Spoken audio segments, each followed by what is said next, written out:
આપ જોઈ રહ્યા છો સ્પાર્ક ટુડે ન્યૂઝ। વાપીના એક ખાડામાં રિક્ષા પલટી મારી છે। ચાલકને પગમાં ફ્રેક્ચર થયું છે, 3 મહિલાઓને ઈજા થઈ છે। ત્યારે વાપી દેસાઈવાડથી આ ઘટના સામે આવી છે। રિક્ષા ખાડામાં પલટી મારતાની સાથે જ અંદર બેસેલા 3 મહિલાઓને નાની મોટી ઈજાઓ થઈ છે। ચાલકને પગમાં ફ્રેક્ચર થતાં જ તેને હોસ્પિટલ સારવાર અર્થે ખસેડવામાં આવ્યો છે। આ તમે જોઈ શકો વાપી મહાનગરપાલિકા દ્વારા રોડ બનાવવામાં આવેલો। આ તમે જોઈ શકો આ ખાડાના લીધે આ રિક્ષાનું આજે અકસ્માત થયું છે। આ જોઈ લો તમે, આખી રિક્ષા પલટી ગઈ।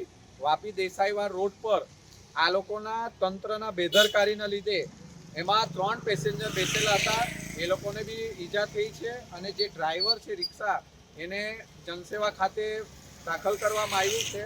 એનું પગ આખું ફ્રેક્ચર હતું।